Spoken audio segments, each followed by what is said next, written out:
Welcome to this deep dive. And this one, well, this one is tailored specifically for you. It's all about how to prepare for the afterlife. We'll be exploring Volume 3 of Zad'ul Ma'ad fi Hadi Khairil Ibad, which translates to Provisions for the Hereafter. That's right. This was written by the 14th century scholar Ibn Qayyim al-Jawziyya. Yes. Now, this book isn't just any guide to the afterlife. It's not. This one focuses specifically on the guidance of Allah's best worshipper. It offers, you could say, a blueprint for how to live a life that embodies the ideal of perfect worship, according to Islam. So it's like having a spiritual coach, right? Exactly. Guiding us towards the best possible version of ourselves. Precisely. And one of the most fascinating aspects of this book is that it emphasizes the importance of how we live now as preparation for the afterlife. So it's about cultivating faith, engaging in good deeds, and aiming for righteousness in everything we do. Okay, so what does that look like in practice? I mean, it's not just about ticking off a list of religious rituals, Oh, right? absolutely not. Ibn Qayyim dives much deeper than that. He emphasizes the significance of purifying our intentions. It's not enough to simply go through the motions. Our actions should be motivated by genuine devotion and a sincere desire to please Allah. That makes me think about how often we do things out of habit or just social pressure. Yes. This is like a call to be more mindful, Right. more conscious of the why behind our actions. Exactly. And this mindfulness extends to every aspect of our lives. For example, the book delves into dealing with hardship and temptation. It acknowledges that life is full of challenges, but frames them as opportunities for spiritual growth.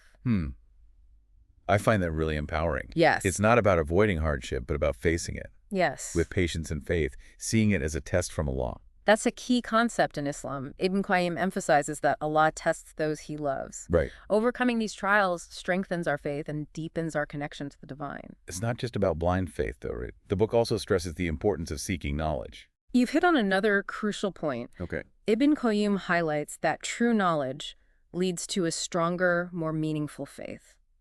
It's about understanding the reasons behind the rituals and beliefs, deepening our connection to our faith. He argues that understanding the why behind our faith strengthens our commitment and gives us a clearer sense of purpose in life. This all sounds incredibly profound, but I have to admit, it's also a bit overwhelming. Yeah. Is this about reaching some unattainable level of perfection? It's easy to feel that way, but the book actually offers a reassuring perspective. Okay. It emphasizes Allah's mercy and compassion. Right. He rewards even the smallest acts of good done with sincere intentions. So even if we aren't perfect, even if we stumble along the way, our efforts are still acknowledged. Exactly. The journey itself is what matters. Every step we take towards a life that aligns with our faith is a victory in itself. Think of it like this. You're on a hiking trail, leading to a breathtaking vista. The journey itself, with its challenges and moments of awe, is just as valuable as reaching the peak. That's a great analogy. Exactly. It takes some of the pressure off, makes it feel more like an adventure. Exactly.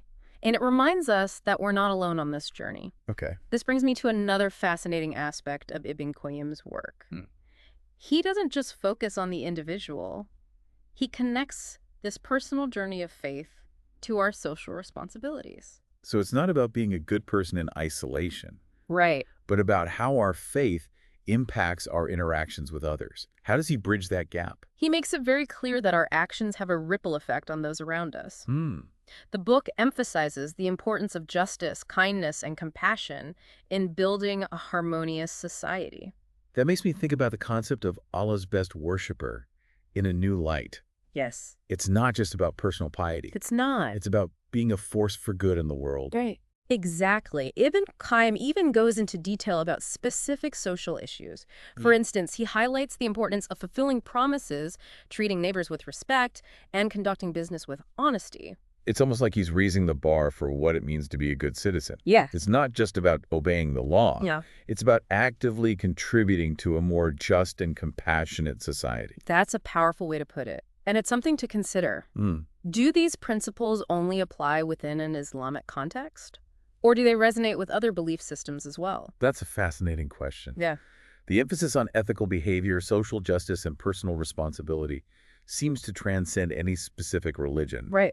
I'm reminded of the concept of tikkun olam in Judaism, Yes. which focuses on repairing the world through acts of kindness and justice. That's a wonderful connection. It highlights how these concepts of preparing for the afterlife can inspire us to take positive action in the present, regardless of our personal beliefs. This is all really resonating with me. We've talked about faith, good deeds, social responsibility, and even the importance of knowledge and self-reflection. Right. But there's one concept that I find particularly intriguing: Okay. the emphasis on the heart. Ah, yes. The heart plays a central role in Ibn Qayyim's work. He describes it as the core of our being, the seat of both our intellect and our emotions. He even uses a powerful analogy, Yes. stating that the heart is like a vessel. If it is filled with love for Allah, there will be no room for anything else. What a beautiful image. It speaks to the transformative power of faith, aligning your heart with your actions and beliefs. But he also acknowledges that the heart can be vulnerable Yes. to distractions, temptations, and influences that might pull us away from our higher purpose. Yeah. How do we navigate that? Ibn Qayyim stresses the importance of safeguarding the heart, protecting it from negative influences, and filling it with what is good and true. He suggests being mindful of what we consume, not just food, but also the information and media we'd expose ourselves to. He also highlights the benefits of practices like dhikr. Dhikr, can you expand on that a little? Dhikr is the practice of remembering Allah, often through the repetition of specific phrases or prayers. It's a way to cultivate a constant awareness of the divine presence, fostering a sense of peace and connection. It sounds very similar to the concept of mindfulness Yes. that's become so popular in recent years. It is. It's about being present, being aware of our thoughts and feelings, and making conscious choices that align with our values. You're spot on. It's fascinating how ancient wisdom traditions offer insights that remain relevant even today. Right. Whether we call it dhikr mindfulness or simply taking time for reflection, the underlying principle is the same. It's about connecting with a deeper part of ourselves. So according to Ibn Qayyim, preparing for the afterlife isn't just about what happens after we die, Right. but about living a life of purpose and meaning right now. You've captured the essence of his message. It's about aligning our actions with our beliefs and striving to be the best versions of ourselves, not just for our own benefit, but for the betterment of the world around us. This has been incredibly insightful. Good. As we've delved into these ideas, I keep coming back to the phrase Allah's best worshiper. It's such a powerful image, but I have to admit, it also raises some questions for me. It certainly invites deeper reflection. What specifically comes to mind for you? Well, on the one hand, it's inspiring, this idea of striving for such a high ideal. But on the other hand, it feels a bit daunting. Can anyone truly achieve that level of perfection? And if so, how do we even begin to approach it? It feels like we're aiming for a target we can never truly hit. That's a common feeling when you contemplate such a lofty ideal, but it's important to remember that Ibn Qayyim isn't presenting Allah's best worshiper as this unattainable goal. Think of it more as a guiding star, a source of inspiration to illuminate our path towards spiritual growth. So it's not about achieving absolute perfection, but about continuous striving, Yes. constantly moving closer to that ideal. Precisely. It's about acknowledging our imperfections while still aspiring to the highest level of faith and righteousness. It's about the journey, you see, the continual effort to align our lives with our beliefs. That makes it feel a lot less overwhelming. Yes. It shifts the focus from an end destination to the process of growth and self-improvement. And that's where the beauty lies. It's in those moments of struggle, in our efforts to overcome our shortcomings, that true transformation happens. Ibn Qayyim reminds us that Allah sees our striving. Okay, Even when we fall short, He values the sincerity of our intentions.